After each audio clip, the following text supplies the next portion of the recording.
바이블 스토리텔링 마태복음 공부해 오신 여러분들을 환영합니다. 오늘도 하나님의 말씀을 읽으면서 주께서 우리에게 주시는 교훈들이 어떤 것인지를 살펴보도록 하겠습니다. 기도합시다. 사랑과 은혜가 풍성하신 하나님 아버지, 우리에게 생명의 말씀을 주심을 감사합니다.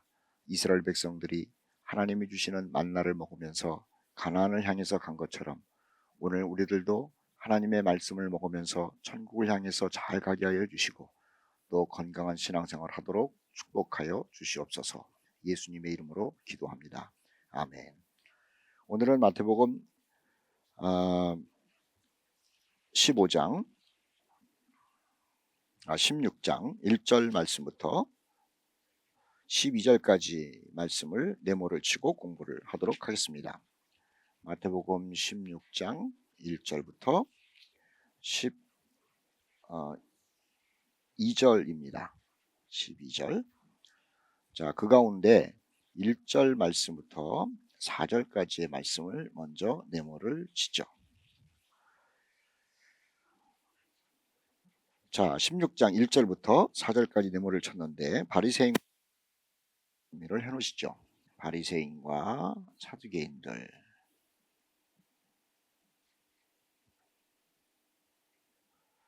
바리새인과 사두개인은 서로 굉장히 극대적으로 싫어합니다.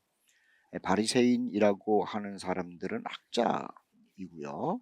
그리고 사두개인들은 정치적인 사람이라고 보는 것이 옳습니다. 사두개인들은 보통 레위 사람들이 중심이 돼 있었고, 그리고 제사장 출신들이 많이 있었죠. 그런데 이 사람들은 정치를 했어요. 정치를 했다라고 하는 것은 세금을 거뒀다는 것이고요. 그리고 무엇인가 어떤 백성들에게 부담을 주죠. 사두개인들의 특징은 이 땅에서의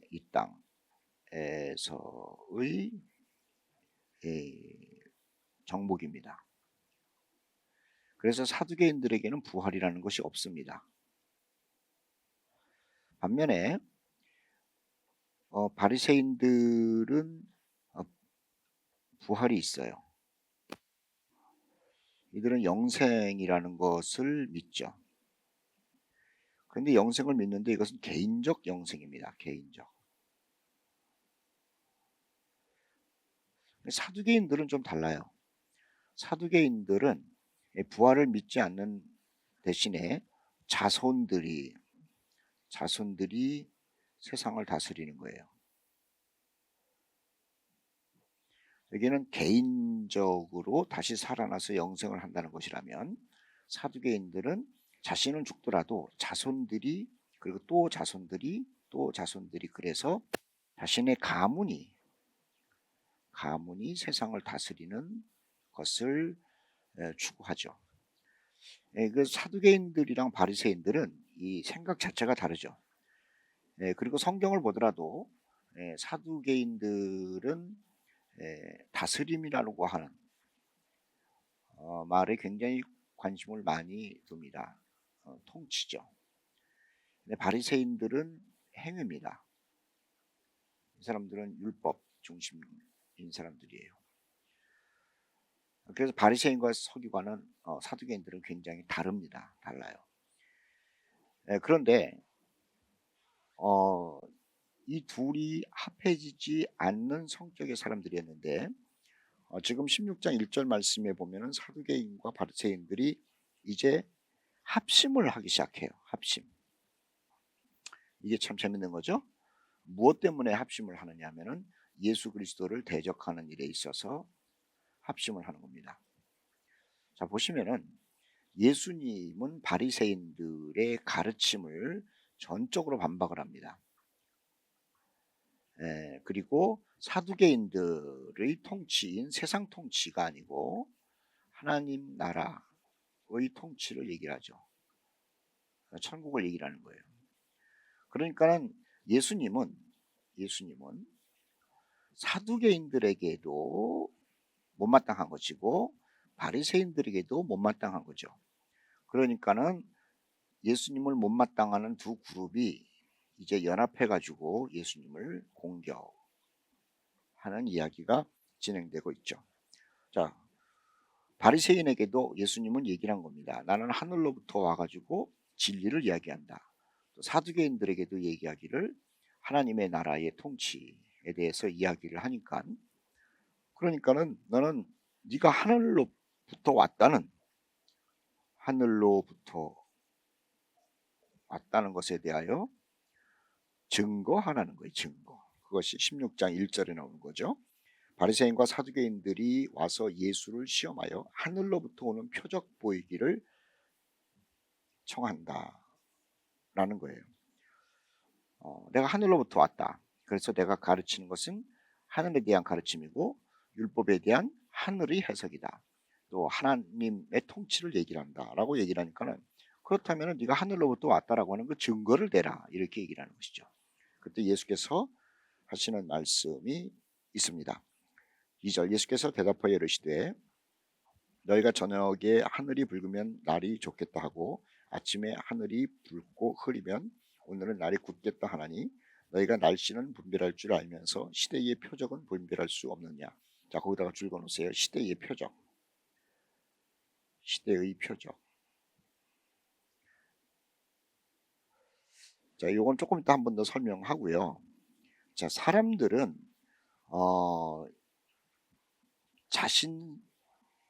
자신의 일반적인 자연적인 것에 대해서는 관심이 많아요. 그래서 지금 예수께서 날씨에 대해서 얘기를 하잖아요. 2절 말씀에 저녁에 하늘이 붉으면은 그 다음날 날이 좋다. 3절, 아침에 하늘이 붉고 흐리면 오늘은 날이 굳겠다. 이런 것들에 대한 분석은 잘한다는 거예요. 분석. 자연에 대해서는. 그런데 예수님이 하시는 말씀은 영적인 것에 대해서는 관심도 없고, 그리고 무관심하다는 거예요. 무관심. 영적인 것에 대해서는 무관심하다는 거죠. 자, 4절 말씀 보세요. 악하고 음란한 세대가 표적을 구하나. 자, 내가 하늘로부터 왔다라고 얘기를 하니까는 그 증거를 대라는 게 그것 아닙니까? 요나의 표적 밖에는 보여줄 표적이 없느니라 하고 그들을 떠납니다. 자, 이 말이 뭘까? 요나의 표적 밖에는 보여줄 표적이 없다. 예수께서 그렇게 말씀하셨어요. 요나의 표적. 우리가 많이 듣던 거죠. 요나의 표적. 자, 우리는 보통 어떻게 들었냐면은 요나가 뱃속에 들어가서, 물고기 뱃속에 들어가서 3일 만에 다시 세상으로 나옴. 자, 이것을 예수님의 부활과 연결시켜서 예수님이 하나님의 아들이라고 하는 것에 대한 증거는 예수님이 3일 만에 부활하는 것으로 증명이 될 것이다. 이렇게들 이제 많이 듣기를 했어요. 물론 그것도 틀린 얘기는 아닐 것 같아요. 그런데 지금 본문 말씀은 그 이야기, 하나의 표적밖에는 없다라고 한 이야기를 우리가 냉정하게 보도록 하십시다. 자, 요나의 표적밖에는 없다. 자, 요나가 이방인에게 가서 설교를 합니다. 이방인 전도를 했어요. 자, 이방인 전도를 했기 때문에 유대인들은 요나를 굉장히 싫어합니다. 오래전에 한번 말씀을 드렸죠. 자, 유대인들은 요나를 싫어해요.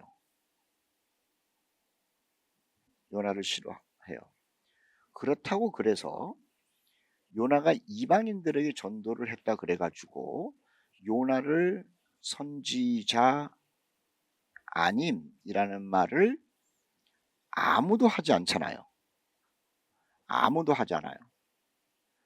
자, 같은 맥락이 이런 겁니다. 예수께서 이방인에게 복음을 전해요. 요나가 이방인에게 전도했음에도 불구하고 하나님의 선지자라는 것은 인정을 하면서, 싫어도 인정을 하면서 예수가 이방인에게 전도를 할 때는 왜 네가 하늘로부터 온 선지자임을 증명하라는 거냐라는 예수님의 날카로운 질문이죠. 너희들이 요나를 선지자 반열에다가 올려놓지 않았느냐? 하나님의 선지자라고 올려놓지 않았느냐? 그런데 요나를 싫어하는 이유가 뭐냐? 이방인 전도를 했기 때문에 그렇지 않느냐?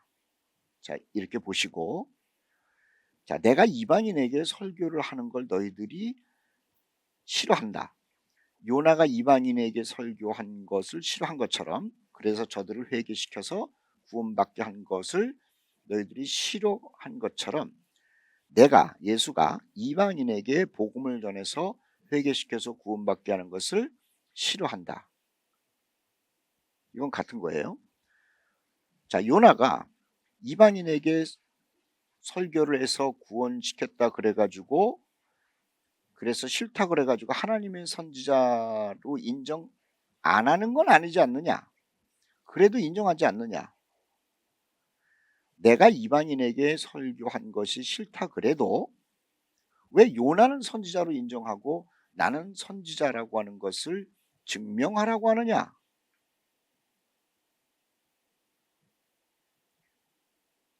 모순 아니냐? 그렇게 예수님이 지금 따져 묻는 거예요. 그래서 요나의 표적뿐이 없다라는 말을 지금 하고 있는 것이죠. 자, 요나가 이방인에게, 유대인들이 그렇게 싫어하는 이방인에게 설교를 했을 때에 회개가 일어납니다. 회개. 자, 예수가 유대인들이 그렇게 싫어하는 이방인에게 설교했을 때 회개가 일어납니다. 같다는 거예요. 같다는 거예요. 자, 여기서 참 중요한 것, 이방인은 요나의 설교를 들은 이방인이 회개, 예수의 설교를 들은 이방인이 회개, 요건 반응이에요.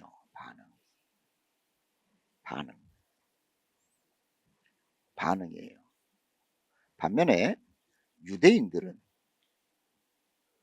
반응이 없어요.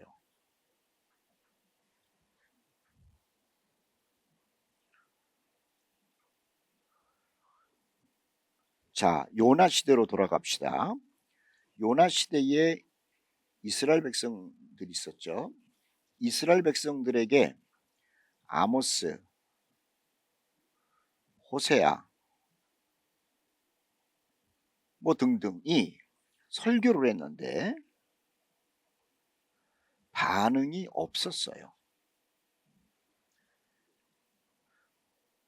자, 예수가 유대인들에게 하나님의 말씀, 설교, 복음을 전했는데 반응이 없었어요.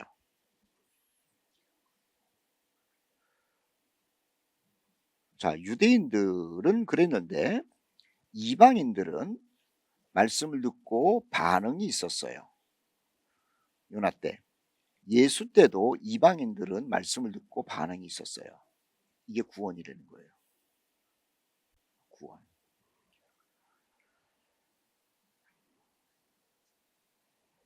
자, 예수의 말씀에 소위 말하는 복음이죠. 복음에 반응이 있으면 구원이고 반응이 없으면 이건 멸망이죠. 여기서 참 중요한 게 있습니다. 말씀에라고 하는 거예요. 말씀에. 여기에 간증회가 아니에요. 제가 일부러 설명하는 거예요. 말씀에 반응을 하는 거지 간증에 반응을 하는 게 아니에요. 간증에 반응을 안 해요. 말씀에 반응을 안 하는 사람은 간증에도 반응을 안 해요.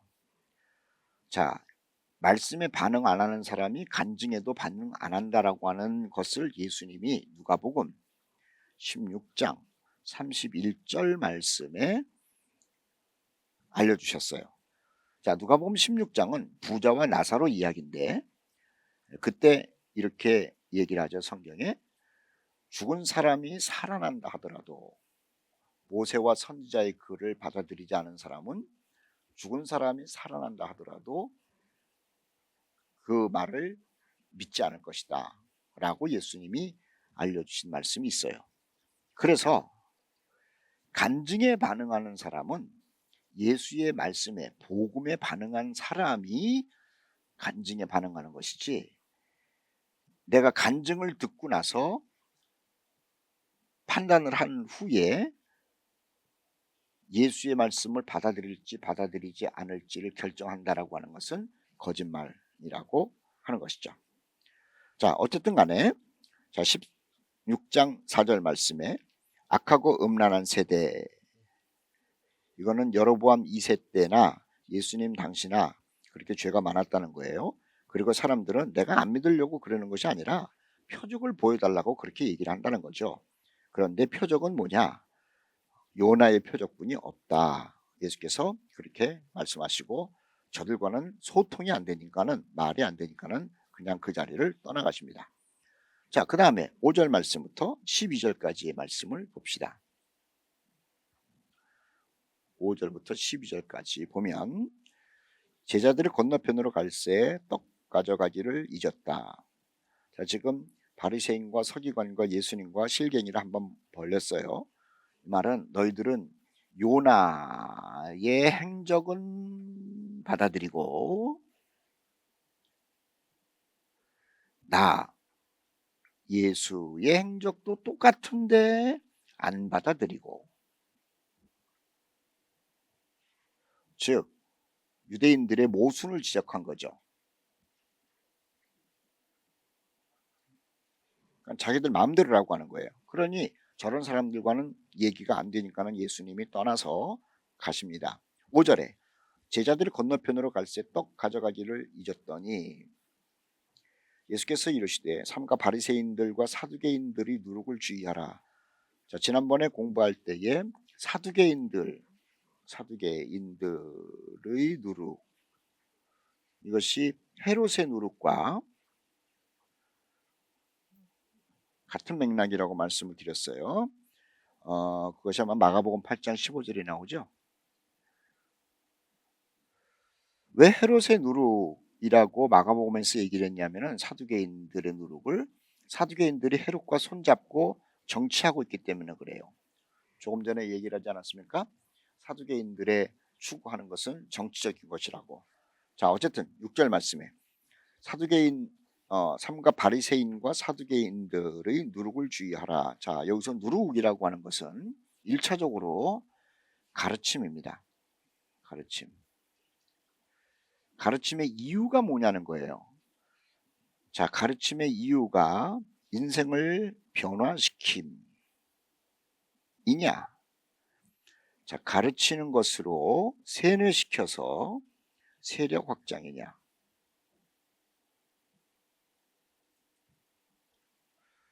자, 이 세력 확장이라고 하는 것은 기득권 세력을 얘기를 합니다.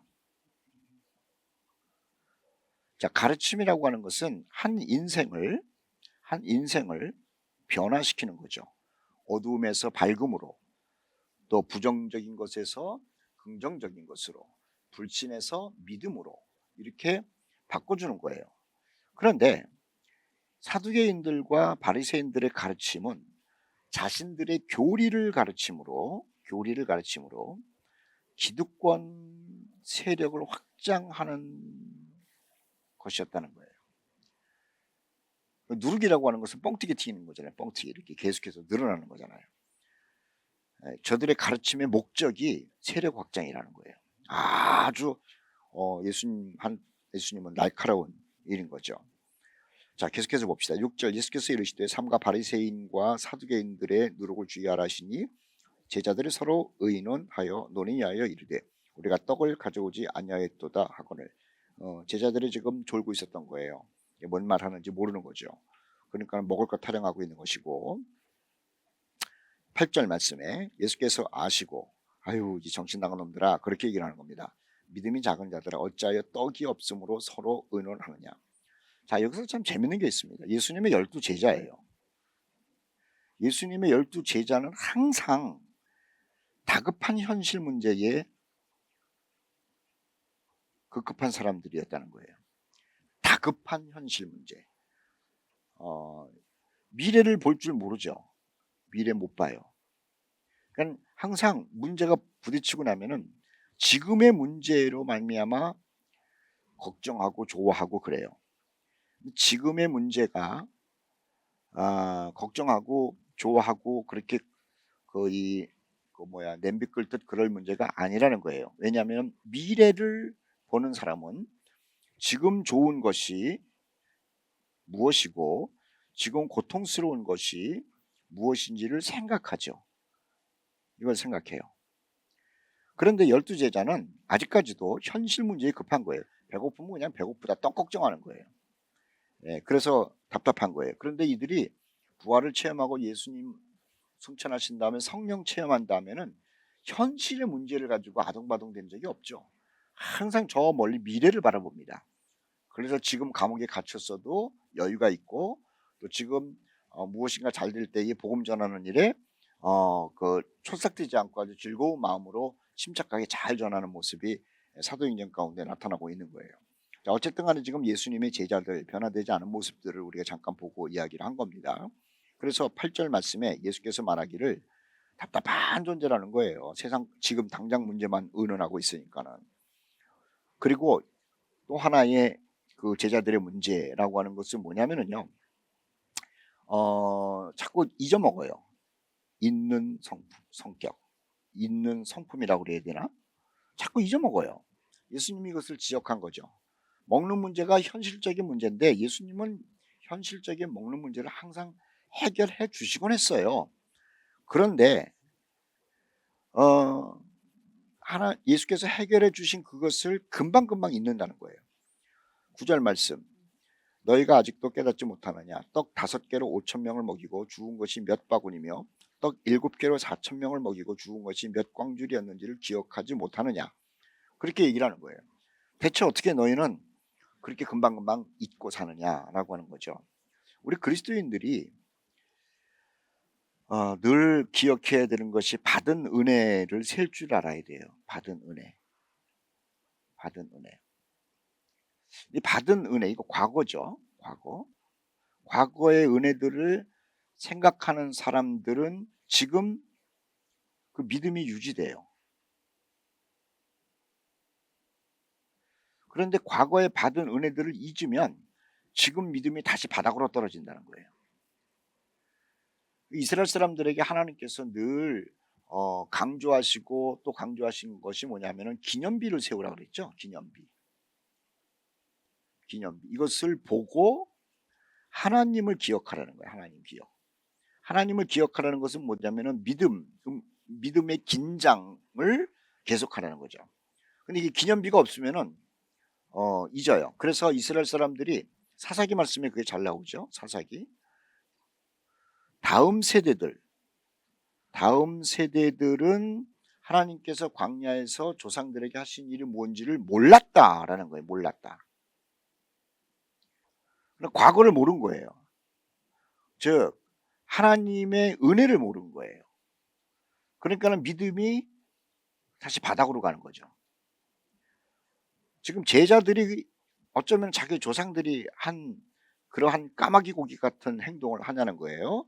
8절 9절에 10절에 예수님이 말씀하시기를 답답한 존재들아 오병이어 사건과 칠병이어 사건이 있었는데 아니 어떻게 그것을 그렇게 금방 까먹느냐.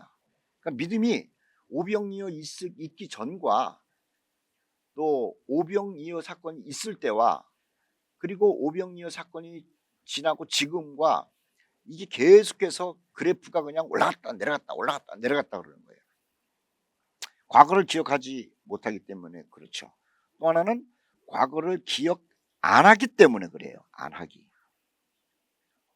본능적으로 자꾸 잊어먹고요. 두 번째는 의도적으로 자꾸만 까먹고 있는 거예요.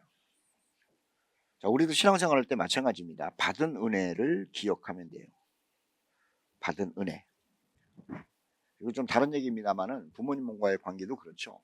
부모님과의 삶을, 과거를 기억하는 거예요. 받은 은혜를 기억하면은 부모님에게 짜증 안 내요. 또 원망도 안 해요. 또 부모님을 향한 불편한 얘기도 안 해요.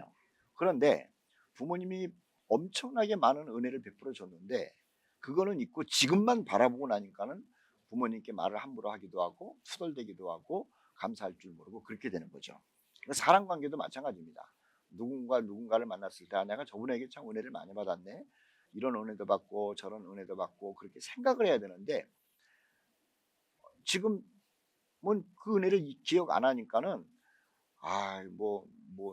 그 사람 옛날 사람에 대해서 원망하기도 하고 불평하기도 하고 이제 그러는 거라는 거예요.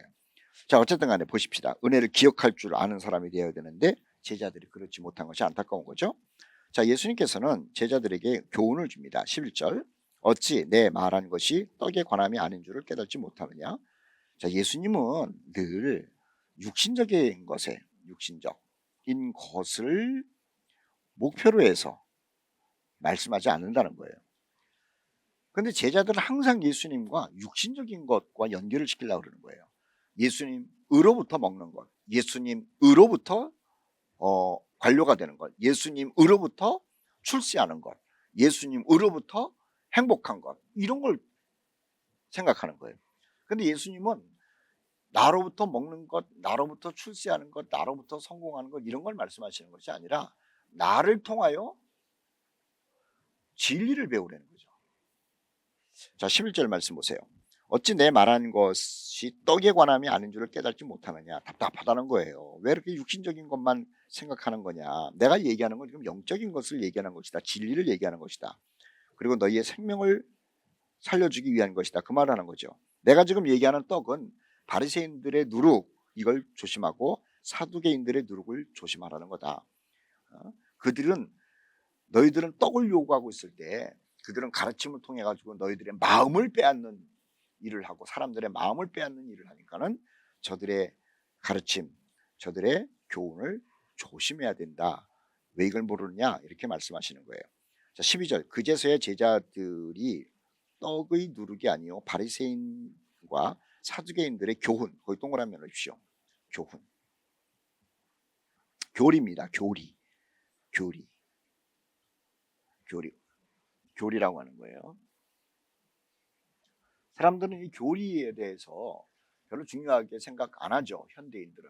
현대인들이 큰 실수하는 게 있어요. 그리고 교회에서도 큰 실수한 게 있어요. 교리를 얘기를 하지 않고 자꾸 적용을 얘기를 해요. 자, 어떤 이 집단이 강하냐면은 적용을 얘기를 하는 집단이 강하지 않습니다. 교리를 얘기를 하는 집단이 강해요. 신천지 적용에 대해서는 별 가르침이 없어요. 그런데 왜 신천지가 엄청 강하냐?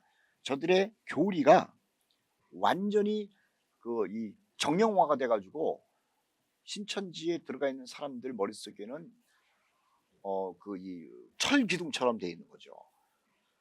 구원파도 마찬가지고요. 정명석 이단도 마찬가지고요. 모든 이단들은 우리 개신교와는 비교도 할 수 없을 만큼 굉장히 강해요. 왜 그러냐면은 교리 때문에 그래요. 그런데 개신교는 교리는 잘 가르치질 않아요. 그냥 적용만 얘기를 하는 거예요. 뭐 사랑하세요. 친절히 대해야지 하나님이 기뻐하십니다. 뭐 선을 베풀어야지 뭐 하나님께 영광을 돌립니다. 이런 얘기를 하니까는 사람들이 약한 거예요. 그렇다고 적용을 안 가르칠 수는 없는 거지만 교리가 분명한 사람에게 적용을 가르쳐야 그것이 지속이 되는 것이지 뿌리 없는 적용, 뿌리 없는 윤리는요. 그것은 언제 흔들릴지 모르고 배신할지 모른다라고 하는 것이죠. 자, 12절 말씀 다시 봅시다. 바리새인과 사두개인들은 적용을 가르친 사람들이 아니에요. 교훈을 가르친 거예요. 사두개인은 사두개인들의 나름대로의 교훈, 또 바리새인은 바리새인들 나름대로의 교훈. 그래서 그 교리에, 그 교훈에 세뇌를 받은 사람들은 다른 데 못 가는 거예요. 그러니까 바리새인이 사두개인이 될 수가 없어요. 사두개인이 바리새인이 될 수가 없어요. 이미 저들의 교훈 가운데 완전히 뿌리를 내렸기 때문에 그런 것이죠. 근데 이거 잘못됐기 때문에 이게 문제라는 거예요. 여기에 빠져들고 나면은 헤어날 방법이 없어요. 마찬가지로 우리도 잘못된 교리를 배우면 안 되겠지만은 예수께서 성경을 통해서 우리에게 주신 놀라운 교리들이 있잖아요. 그것을 첫째는 잘 배워야 돼요.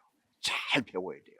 그리고 나서 흔들림 없는 뿌리 깊은 믿음 가운데서 가지를 내고 또 잎을 내고 꽃을 내고 열매를 맺고 그러는 거지.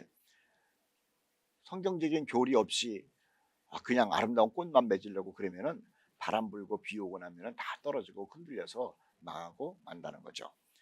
자, 세상에 악한 사람들도 자신의 기득권을 유지하려는 사람들도 교훈을 그렇게 중요하게 한다면 우리는 생명을 가진 사람으로서 이 교훈 얼마나 잘 배워야 되는지 생각하면서 신앙생활 해야 될 것이다 라고 하는 겁니다.